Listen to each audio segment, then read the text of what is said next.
Hello नमस्कार दोस्तों, मैं हूं doctor CB Yadav, assistant professor Rajasthan university. और मित्रों, आज मैं चर्चा करूंगा असिस्टेंट प्रोफेसर पब्लिक एडमिनिस्ट्रेशन के इंटरव्यू पर। एक वीडियो पहले मैं बना चुका हूं जिसमें मैं बहुत सारी बेसिक्स चीज़ें बताई है, जिसके भीतर मैंने बहुत सारी बुक्स बताई है, कुछ टॉपिक्स जो महत्वपूर्ण टॉपिक्स जो बार बार पूछे जाते हैं उनकी चर्चा की है, कौन कौन सी जर्नल्स आते हैं, किस तरह के क्वेश्चंस पूछे जाते हैं।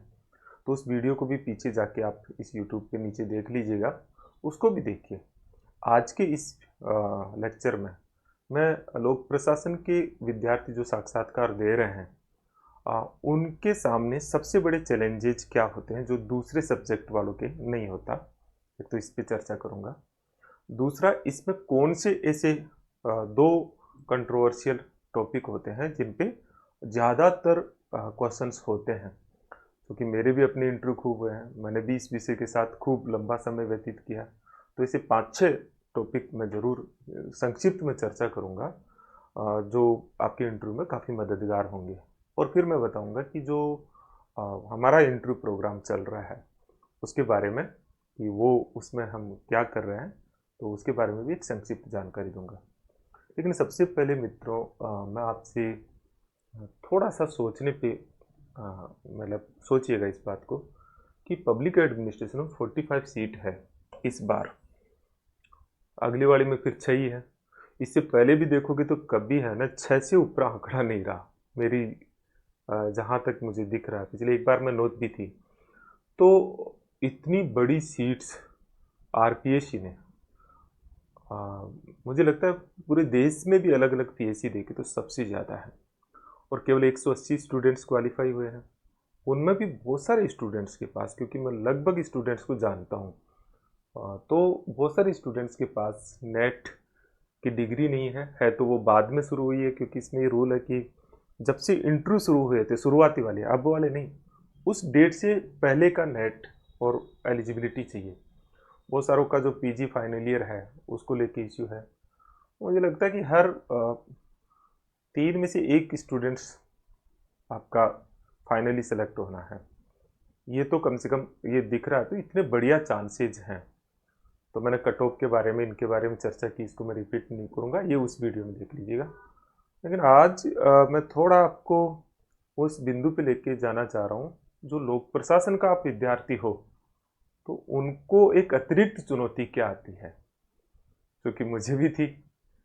इसलिए मुझे लगा कि कम से कम एक सवाल जो बार बार आप मुझे पूछेंगे, मेरे 1-to-1 सेशन में भी पूछते हैं, दूसरी जगह भी पूछते हैं, यूनिवर्सिटी में भी आप आते हो, आज भी 4-5 स्टूडेंट्स आए थे। मैं उस सवाल पे चर्चा करता हूँ जो सभी की एक कॉमन प्रॉब्लम है। तो मैंने लिख लिया है, और वो सवाल ये होता है कि आपने पब्लिक एडमिनिस्ट्रेशन विषय क्यों चुना। अब आप कहोगे कि ये तो हर विषय के साथ ही होता है। नहीं, ये दुर्घटना हमारे साथ ज़्यादा है, क्योंकि ग्रेजुएशन लेवल पर ये विषय बहुत कम है, बहुत कम कॉलेजों में होता है। और 11th-12th में तो मतलब बहुत ही कम स्कूलों में है। हमने मान्यता तो करवाई है, लेकिन इसकी वजह से क्या होता है कि स्टूडेंट्स को पता भी नहीं रहता है 11th-12th में नहीं होने से। तो जो इंटरव्यू दे रहे हैं उनमें से लगभग 90% स्टूडेंट ऐसे होंगे जिनके ग्रेजुएशन में ये सब्जेक्ट नहीं था, और 11th-12th में तो निश्चित तौर पर ही नहीं था। तो आप सोचिएगा कि इतना बड़ा अगर रेशो है, तो फिर वो सवाल बनेगा ही बनेगा, भाई PG में आपने ये विषय क्यों चुना। ये सवाल मोस्टली साइंस बैकग्राउंड के स्टूडेंट होते हैं। मैं भी था, मेरे भी नहीं था ग्रेजुएशन में, मैं भी BSc स्टूडेंट था, बाद में पब्लिक एडमिनिस्ट्रेशन लिया। हर बार यही चुनौती आती थी कि पहला सवाल ये है, बताओ पब्लिक एडमिनिस्ट्रेशन क्यों लिया आपने। तो किसी भी इंटरव्यूअर के लिए भी जरूरी है कि ये जानना, क्योंकि ये सवाल सामान्य नहीं है, उसको ये देखना जरूरी है कि भाई आपने ये क्यों लिया। देखिए, इसके पीछे की कहानी क्या होती है। ज़्यादातर ये सब्जेक्ट ज़्यादातर इसलिए लेते हैं क्योंकि सिविल सर्विसेज की तैयारी करनी है, और उसमें ये बहुत पॉपुलर है, उसके सिलेबस में बहुत कंट्रीब्यूशन है, और पेरेंट्स इसलिए दिलवा देते हैं। यह स्टूडेंट समझदार भी होता तो ये विषय लेता है, जैसे मैंने भी ऐसे ही किया था। अब सिविल सर्विसेज में सफल नहीं हुआ तो फिर भाई सब्जेक्ट तैयार हो गया, तो इसका भी एग्जाम दे दिया और आप क्वालिफाई हो जाते हो। ये बहुत बड़े वर्ग की एक चुनौती है। इंटरव्यू को जैसे ही जाते हैं और ये जो पहला सवाल का जो उत्तर है वो बहुत कुछ डिसाइड करता है, इसलिए इस पे थोड़ा गंभीरता से सोचिएगा। मतलब सवाल ये है कि अगर आप सिविल सर्विसेज में असफल हो गए, मान लीजिए दिया है, आप ये बताते हो कि मैंने पहले सिविल सर्विसेज की एग्ज़ाम दी, कई स्टूडेंट तो बड़ा उत्साहित होकर बताते हैं कि इसका कोई बहुत पॉजिटिव प्रभाव पड़ेगा, कि देखिए मैंने आईएएस का एग्ज़ाम भी दिया। सिविल सर्विसेज भी नहीं बोलते, आईएएस तक बोल देते हैं, हालांकि उसे एग्ज़ाम का पूरा नाम पता भी नहीं होता है। तो मैंने ये दिया है, तो उन्हें लगता है कि इसका कोई बड़ा पॉजिटिव प्रभाव पड़ेगा, क्योंकि सबकॉन्शियस माइंड में यही सुनते आए हैं। उन्हें नहीं पता कि एकेडमिक फील्ड, असिस्टेंट प्रोफेसर उससे ऊंची पोस्ट है, अच्छा कैरियर है। एक प्रोफेसर को आप ये कहो जो इंटरव्यू लेने वाला है, देखिए उसमें नहीं हुआ तो फिर मैंने यहाँ ले लिया। आप सोचिएगा, बाद में आपसे कुछ भी इंटरव्यू देते रहिए। तो गए, तो ये एक चैलेंज है। अब ये सच भी है, तो क्या करें? देखिए मित्रों, बहुत गहराई से इस बात को थोड़ा आत्मसात करें।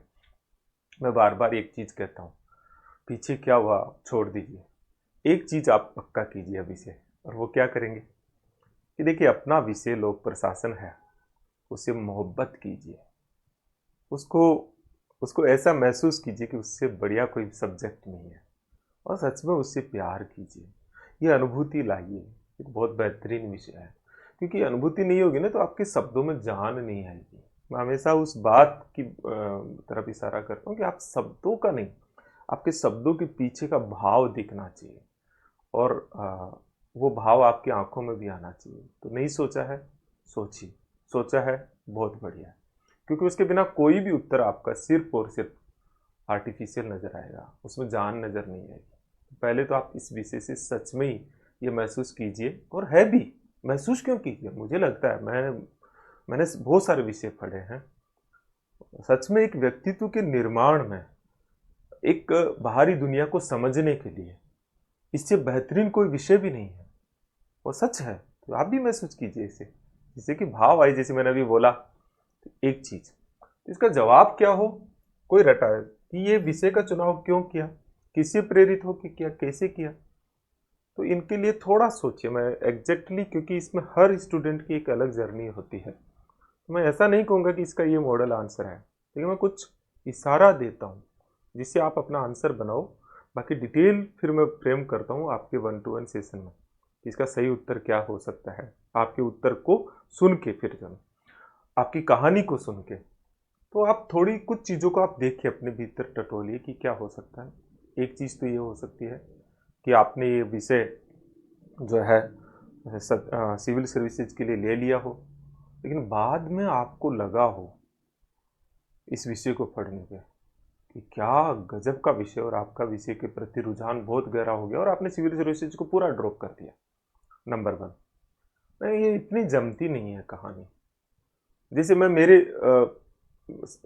मामले में बताता हूँ कि मेरे साथ क्या हुआ, और मैंने वो भी बात बताई।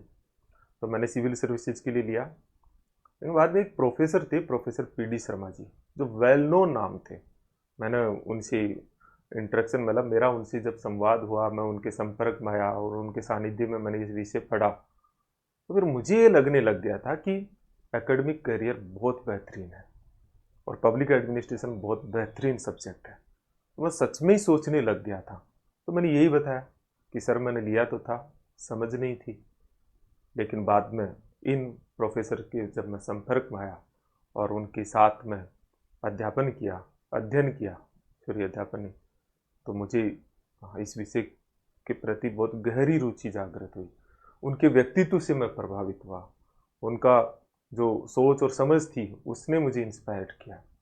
तो एक चीज़ ये आपके हो सकती है कि कोई इंस्पिरेशन कहीं से हो, तो फिर बात ज़्यादा जस्टिफाई होती है, ज़्यादा लॉजिकली ठीक रहती है। तो आप ढूंढिए इस चीज़ को, अगर ये है तो ठीक है।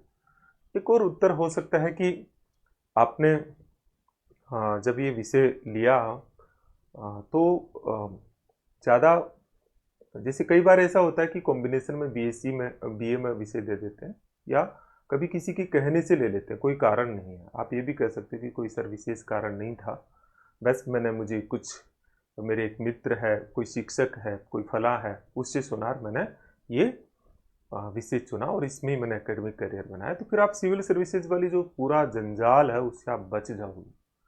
मेरा एक ऑनेस्ट सी सजेशन भी है, ये थोड़ा सही भी नहीं हो तो थोड़ा कोशिश ये कीजिए कि सिविल सर्विसेज बीच में ना आए, तो ज़्यादा बेहतर चीज़ है, क्योंकि उसके आने से बहुत सारी प्रॉब्लम फिर आगे इंटरव्यू में और खड़ी होती है। तो उसको कैसे टाला जा सकता है देखिए, लेकिन फिर भी सच के साथ रहिए। आप ये भी कह सकते हो कि सर मैंने सिविल सर्विसेज में जब तैयारी की तो पहले मैंने ये दिया, लेकिन बाद में मुझे महसूस हुआ कि वो जो एक पावर सेंट्रिक चीज़ है वो उसमें मतलब उसकी तुलना में जो एकेडमिक करियर है वो बहुत बेहतरीन है। ये मेरी समझ विकसित हुई और पब्लिक एडमिनिस्ट्रेशन विषय भी बहुत अच्छा था। कोई एक वजह नहीं, लेकिन कोई इंस्पिरेशन लीजिए, कोई इंट्यूशन की बात कहिए, है ना, कहीं से उस बात को कनेक्ट करेंगे। और जब कनेक्ट करेंगे तो अगला सवाल ये आएगा, फिर आपने पीएचडी क्यों नहीं की, अगर आप पीएचडी नहीं कर रहे हो तो इस तरह के सवालों को देखेंगे आप। कुछ और भी सवाल है, चूंकि मैं बहुत डिटेल में तो नहीं जाऊंगा, लंबा समय हो जाता है। एक यह है कि चलिए ठीक है, आपने विषय लिया है और आपका हम चयन कर लेते हैं, तो इस सब्जेक्ट में आप क्या कंट्रीब्यूशन करेंगे, आप थोड़ा सोचिए। थोड़ा सा हिंट मैं देता हूँ आपको। एक तो ये बताइए कि सर ये विषय अपने आप में बहुत नया विषय है, बल्कि सोशल साइंस में सबसे नया विषय है। तो आप जब ये बताएंगे तो बताइए कि चूंकि ये नया विषय है तो सर इसमें तो बहुत ज़्यादा रिसर्च की और इसकी ज़रूरत है। दूसरा ये बताइए कि चूंकि आज पूरा का पूरा जो गुड गवर्नेंस है, अच्छा मतलब नागरिकों को बेहतर सेवाएं हैं, वो गुड गवर्नेंस के माध्यम से ही सुनिश्चित होती है, और पब्लिक एडमिनिस्ट्रेशन का रिफॉर्म सबसे ज़्यादा ज़रूरत है आज सरकारों की और समाज के लिए। तो सर इसलिए भी इसमें बहुत सारी रिसर्च की गुंजाइश है, बहुत सारी अलग अलग क्षेत्रों में काम करने की संभावनाएं हैं, और मैं काम करूंगा या करूंगी। कुछ ये बताइए कि सर मैं इसके लिए क्या कहेंगे, मैं अच्छे रिसर्च पेपर लिखूंगी या लिखूंगा। आप बताइए कि सर मैं अच्छी बुक्स लिख के, क्योंकि इसमें अभी पाठ्य सामग्री का भी अभाव है, तो मैं कोशिश करूंगा या करूंगी कि मैं कुछ अच्छी पाठ्य सामग्री लिखूँ, पीएचडी में अच्छी करूंगी, अच्छा रिसर्च करवाऊंगी। तो इस तरह से आप अपना कॉन्ट्रीब्यूशन दीजिए। साथ साथ ही एक चीज़ ज़रूर बताइए कि सर ये विषय अभी युवाओं में, छात्रों में इतना पॉपुलर नहीं है, तो मैं कोशिश करूंगा या करूंगी कि ये विषय ज़्यादा लोकप्रिय बने। मैं ज़्यादा से ज़्यादा इस विषय के प्रसार के लिए जो भी मेरे व्यक्तिगत प्रयास हो सकते हैं वो सारे प्रयास करूंगा या करूंगी। तो इस तरह से अपना कॉन्ट्रीब्यूशन को बताइएगा। ये कुछ सवाल और होंगे जिनको आप देख लीजिए, और बाकी चीज़ें आप मुझसे मिलके इनको थोड़ा सा देख लीजिए, क्योंकि एक वीडियो में ये सब बताना बहुत मुश्किल हो जाता है। कैसा लगा ये विषय, कैसा विषय है, जब आपसे पूछ ले लिया कैसा विषय, तो आप बताएंगे सर बहुत बेहतरीन विषय है। मुझे सच में, मैं तो साइंस का स्टूडेंट था, लेकिन ये विषय पढ़ा तो पता लगा क्या बेहतरीन लगा। तो आप बताइए सर, वैसे तो हर पार्ट ही बहुत बेहतरीन है, यहाँ से एक एरिया भी क्लियर होता है, लेकिन सर उसका जो मैनेजमेंट वाला पार्ट है, एडमिनिस्ट्रेटिव बिहेवियर वाला पार्ट है, वो तो सच में अपने खुद के पर्सनैलिटी के डेवलपमेंट के लिए भी बहुत बेहतरीन है। और सर जो दूसरा जो पब्लिक एडमिनिस्ट्रेशन इन इंडिया है, उसका कुछ गुणगान कर सकते हैं कि देखिए उससे पूरा हमको सिस्टम समझ में आता है सर, पूरा रिफॉर्म की जो ज़रूरत है, हमारे आसपास के परिवेश है, उसकी बात कर सकते हैं। कंपेरेटिव पब्लिक एडमिनिस्ट्रेशन किसी भी एक क्षेत्र को ले सकते हैं। पब्लिक पॉलिसी इतना शानदार चीज़ है, उसका बताइए। तो अलग अलग क्षेत्रों को आप जैसे ऐसा होता है ना कि क्या अच्छा लगा, ऐसे सवाल ओपन एंडेड होते हैं। ध्यान रखिए, इस तरह का अगर कोई सवाल आता है तो रुकना नहीं चाहिए। जनरली मैं कहता हूँ पूछा जितना दो, लेकिन कुछ चीज़ ऐसी होती है जो सामने वाले प्रोफेसर को बहुत अच्छी लगेगी बोलते हुए कि देखिए कितना उत्साहित है इसको लेके।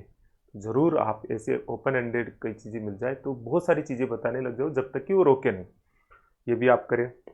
क्या प्रासंगिकता है इसका, तो बहुत लंबा चौड़ा हो सकता है। एक सवाल जो खूब पूछते हैं, मुझसे भी पूछा है कि बताइए आप लोक प्रशासन का अध्यापन कैसे करवाएंगे, क्या खास चीज़ रखेंगे उसमें। तो बताइए कि पब्लिक एडमिनिस्ट्रेशन एक साइंटिफिक सब्जेक्ट है, हालांकि इस पे फिर कंट्रोवर्सी हो सकती है कि आर्ट और साइंस, नहीं तो वो एक अलग मुद्दा है।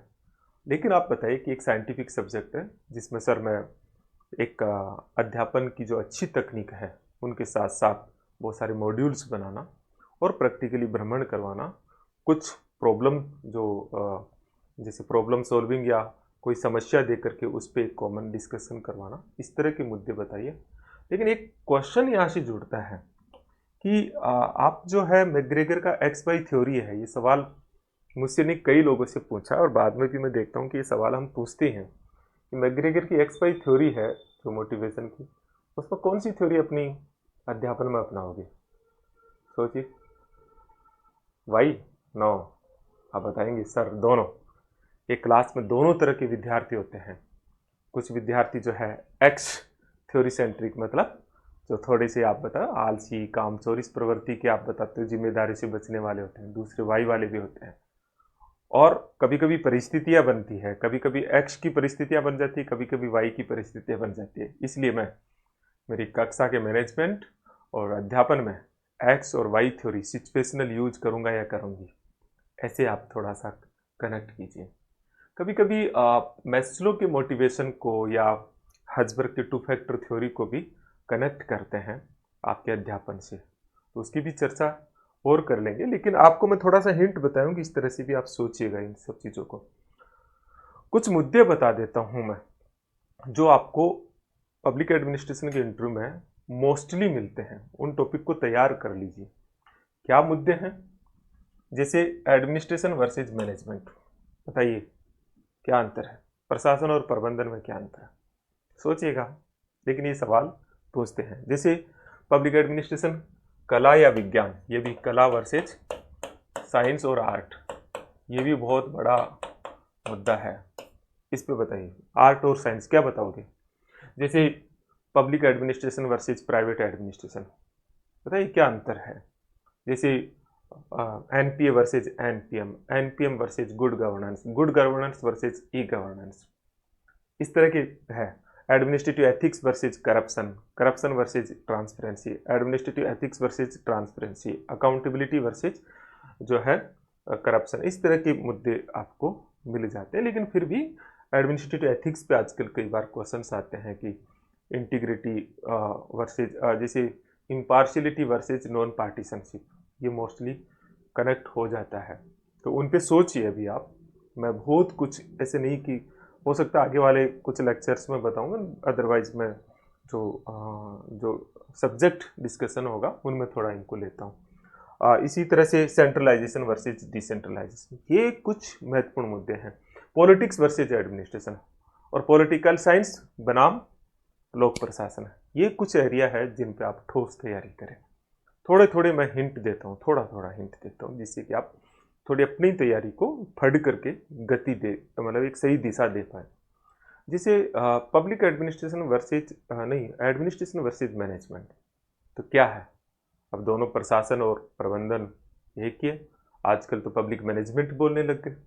दोनों ही में कोई एक निश्चित उद्देश्य के लिए सामूहिक प्रयास और जो है समान लक्ष्य और सामूहिक प्रयास होते हैं दोनों के भीतर। दोनों की गतिविधियां भी एक ही जैसी हैं, दोनों में ही पोस्ट कोर भी होते हैं। अंतर क्या है? एक शब्द मैं आपको हिंट दे रहा हूँ, इसमें आप एक चीज लाइए, 3E, economy, efficiency, effectiveness management में। दूसरा शब्द भी ला सकते हो, टेक्निक्स। कुछ मैनेजमेंट की जो टेक्निक्स है वो रहती है, लेकिन 3E बोलते ही कि इसके भीतर, हर गतिविधि के भीतर 3E, इकोनॉमी, एफिशिएंसी, इफेक्टिवनेस होता है। थोड़ा चूंकि आप सब्जेक्ट के अच्छे जानकार होंगे तो कनेक्ट कर लीजिए, एक हिंट मैं दे रहा हूँ। पॉलिटिक्स वर्सेज एडमिनिस्ट्रेशन का जो सवाल आता है उसके मोस्टली आंसर्स गलत होते हैं, मोस्टली। क्योंकि ये जो डायक्टोमी थी जो वुड्रो विल्सन ने शुरू की, उसके बाद लंबे समय तक चली, लेकिन 70-80 के दशक के बाद ये डायक्टोमी हम खत्म मानते हैं। तो इसका उत्तर कई तरह से हो सकता है।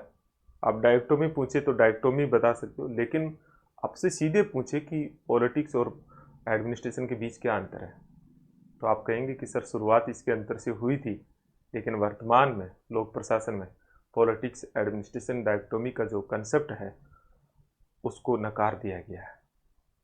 क्वेश्चंस फिर आगे शुरू हो जाते हैं, कैसे नकार दिया गया, क्या हुआ है, आगे देखिए। क्योंकि अब एनपीएम के बाद, इवन एनपीए के बाद ही ये डायक्टोमी लगभग खत्म है। तो आप थोड़ा फिर उस पर आगे वर्क कीजिए, लेकिन मैंने आपको हिंट दिया कि इस जगह से आप अगर स्टैंड लेते हैं तो आपका सही रहेगा, अदरवाइज आप फंसते हुए चले जाएंगे।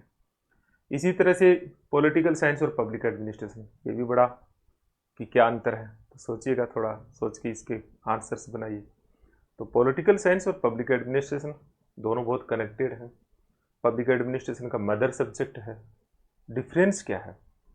बताएंगे कि सर पॉलिटिकल साइंस में थोड़ा पॉलिसी मेकिंग ओरिएंटेड थ्योरी और चीज़ों पे ज़्यादा फोकस होता है और इसमें पॉलिसी एग्जीक्यूशन पे ज़्यादा फोकस होता है। वैसे कोई खास अंतर नहीं है, लेकिन फिर भी लोक प्रशासन के समर्थन में ज़्यादा बोलिए क्योंकि आप उसके इंटरव्यू दे रहे हैं। आप बताइए, लेकिन सर मुझे पब्लिक एडमिनिस्ट्रेशन ज़्यादा पसंद भी है और मुझे लगता है ज़्यादा प्रासंगिक भी लगता है। ये बात जोड़ दे तो फिर आप उस पर आगे बढ़ जाएंगे। कैसे? बताइए कि पब्लिक एडमिनिस्ट्रेशन की थ्योरी सर मतलब अपने व्यक्तित्व निर्माण में भी बहुत योगदान देती है। ऐसा लगता है कि जैसे वो बहुत ही हमारे कनेक्टेड हैं। फिर कैसे? फिर कोई एक थ्योरी पे जा सकता है, motivation, decision making, communication, leadership, है ना, और दूसरी चीज़ों पे भी आप जा सकते हो, कंट्रोल, और बहुत सारी चीज़ों को आप बता सकते हो। दूसरी चीज़ आप भी ये भी कह सकते हो कि सर नीति निर्माण नागरिकों से दूर रहता है, लेकिन जो सबसे ज़्यादा नागरिकों से इंटरेक्शन करता है कोई, तो वो लोक प्रशासन है। इसलिए मुझे ज़्यादा पसंद भी है और ज़्यादा बेहतरीन भी लगता है, मुझे लगता है ज़्यादा प्रासंगिक भी है। सब विषय अपनी अपनी जगह है, लेकिन अपना विषय थोड़ा अपर हैंड रखना चाहिए अगर आप उस विषय में आगे जा रहे हो, क्योंकि अगर आप उस विषय को अपर हैंड नहीं रखोगे तो उसके साथ न्याय नहीं कर पाते हैं। इसका मतलब ये नहीं कि पॉलिटिकल साइंस के साथ सम्मान ना रखें, वो सम्मानीय है, हमारा मदर सब्जेक्ट है, लेकिन जिस विषय का आप इंटरव्यू दे रहे हैं उसके प्रति आपका एक रुझान अतिरिक्त होना जरूरी है। यहाँ मैं थोड़ा आपको डायरेक्शन दे रहा हूँ। इसी तरह से आप जो है एनपीए वर्सेज एनपीएम, तो इसमें क्या रखेंगे, तो मिनो ग्रुप फर्स्ट और सेकंड की परिस्थितियों के बताते हुए दोनों के बीच में आप बताएंगे कि सर दोनों का उद्देश्य तो एक ही है, कोई ज़्यादा अंतर नहीं, क्योंकि एनपीएम वर्सेज एनपीए की जैसी बात होगी ना, आप खारिज कीजिए हर को ताकि आप गहराई में डूब पाए। जैसे मुझसे सवाल पूछा था, मैंने कहा सर दोनों ही जो है सामाजिक समता का लक्ष्य प्राप्त करना था, लेकिन दोनों के जो तरीके हैं, जो साधन है, उनमें अंतर है। बस एक में वेलफेयर स्टेट के माध्यम से था, एक में जो है सक्षम प्रशासन के माध्यम से ये प्राप्त करना है।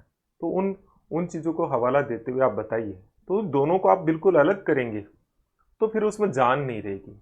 ऐसे ही जैसे आपका एनपीएम वर्सेज गुड गवर्नेंस, अब दोनों एनपीएम गुड गवर्नेंस में वही है, लेकिन गुड गवर्नेंस में वैल्यूज़ को ज़्यादा मतलब एक तरह से इकोनॉमी एफिशिएंसी इफेक्टिवनेस के साथ साथ एक वैल्यू ओरिएंटेड एडमिनिस्ट्रेशन भी अतिरिक्त जुड़ता है और उसमें डिजिटलाइजेशन भी जुड़ता है। तो गुड गवर्नेंस कैसे? क्योंकि गुड गवर्नेंस पे तो मेरा आपको मानना कि मेरी बुक पढ़ लीजिए लोक प्रशासन की लोक प्रशासन की मेरी बुक बहुत मतलब आपकी मदद करेगी आपके साक्षात्कार में। तो अगर है तो मैं बता भी सकता हूँ, अभी मेरे पास इस रूम में नहीं है, दूसरे रूम में है, तो आप अमेजोन फ्लिपकार्ट पे देख लेंगे, लास्ट में समय रहेगा तो मैं बता दूंगा। देखता हूँ अगर हुआ तो ज़रूर। अभी ये मैंने नहीं, अभी मेरे पास नहीं मिल रही है। ओके ये ओके तो ये मैंने आपको थोड़ा बताया। इसी तरह से good governance versus e governance, क्योंकि बेसिकली ई गवर्नेंस ज़्यादा होगा तो वेलफेयर स्कीम्स प्रभावित होगी प्रतिकूल तौर पर। तो ई गवर्नेंस और गुड गवर्नेंस एक दूसरे से विरोध में खड़े हैं ये साथ, तो दोनों हमेशा ये सब पूरक हैं, ध्यान रखें।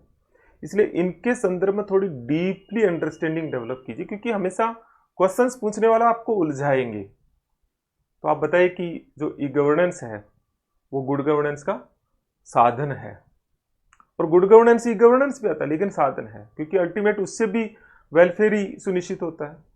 लेकिन ई गवर्नेंस कितना होना चाहिए ये मायना रखता है। तो आप थोड़ा इनके प्रति एक समझ बनाइएगा। सेंट्रलाइजेशन और डिसेंट्रलाइजेशन को लेके भी आपसे तरह तरह के सवाल होते हैं, विशेषकर पंचायती राज में जब जाते हैं तो, क्योंकि डिसेंट्रलाइजेशन की अपनी प्रॉब्लम है, तो जब प्रॉब्लम देखते हैं तो सेंट्रलाइजेशन की मांग उठती है। ऐसे ही डिसेंट्रलाइजेशन वर्सेस डिलीगेशन वर्सेस डिवलेशन, क्योंकि एक जैसे कंसेप्ट होते हैं तो आपसे पूछते हैं, ऐसे पूछते हैं। तो इस तरह से जो पब्लिक एडमिनिस्ट्रेशन में जो सिमिलर जो दो विरोधी जो चीज़ें दिखती है वो दिखती है बाहर से, अंदर से होती नहीं है। तो मेरा इस लेक्चर में आपसे थोड़ा इस बारे में थोड़ा मैं आपको एनफोर्स करने, थोड़ा इस दिशा में सोचने के लिए आपको मोटिवेट भी कर रहा हूँ और थोड़ा मेरी समझ भी बता रहा हूँ कि जहाँ दो वर्सेज है, कंट्रोवर्सी दिखती है, दो विरोधी चीज दिखती है, लेकिन दोनों एक जैसी है और उनके भीतर चर्चा शुरू हो जाए तो उसमें इंटरव्यू खत्म हो जाता है। उन टॉपिकों को आप लिख लीजिए और उनके भीतर आंसर लिखना नहीं, उनके भीतर डीपली एक अंडरस्टैंडिंग डेवलप कीजिए। नहीं है, बार बार बोलिए कि एडमिनिस्ट्रेशन और मैनेजमेंट क्या है, बोलिए, पहले बड़ा बोलिए, फिर छोटा बोलिए, फिर 3 पॉइंट, सर इसमें 3 पॉइंट है। नहीं है, इस तरह से डेलीगेशन वर्सेज डिसेंट्रलाइजेशन। आपको लगता है मुझे आता है, लेकिन जैसे ही आप बोलना शुरू करेंगे आपको नहीं आ रहा होगा, आपके शब्द और आपके सेंटेंस नहीं बन रहे होंगे। Good governance versus e governance, आपने पता है मुझे आ रहा है, लेकिन वहां फिर ऐसे देखते हो, सोचते हो। जब तक आपकी प्रैक्टिस नहीं होगी, मैं ये जो बात थोड़ी फोर्स दे के बोल रहा हूं, जब तक आपकी प्रैक्टिस नहीं होगी बोलने की, आपका ब्रेन काम नहीं कर रहा होगा। वहां आप ऐसे देखते हैं, मैं कितना भी बता देता हूं, मैं मेरे इंटरव्यू में की तैयारी करवाता हूं, क्यों मैं मेरा इंटरव्यू प्रोग्राम में क्यों मैं ये सारी चीजें बताने से हो जाए, तो उसमें कर क्या रहा हूं, उसमें यही तो कर रहा हूं कि आपसे बोल के प्रैक्टिस करवा रहा हूं, क्योंकि नहीं कर पाते हैं।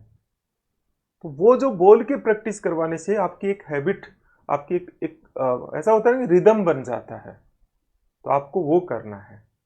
इसलिए बहुत ज्यादा चीजें सुनो मत, एक जगह रुको, रुक करके देखो आप उसे, कि प्रैक्टिस करो अपने टेबल पे बैठ के, और थोड़ा उसको चेक करवाओ कि हाँ मैं सही तो हूं क्या। तो जो एक गोल्डन अपॉर्चुनिटी है आपके सामने, ये दरवाजा खटखटा रहा है, क्योंकि आगे सीटें नेक्स्ट वैकेंसी में सिर्फ 6 है, और उसके बाद में कॉलेज एजुकेशन में राजस्थान में तो संभावना बहुत कम है, क्योंकि अब तो कॉलेज मित्र लगा रहे हैं, ये असिस्टेंट प्रोफेसर मित्र लगा रहे हैं 5 साल के कॉन्ट्रैक्ट पे, क्योंकि जो नई कॉलेजें खुली है उनमें एक टेम्परेरी भर्ती का रास्ता निकाल लिया है इन्होंने।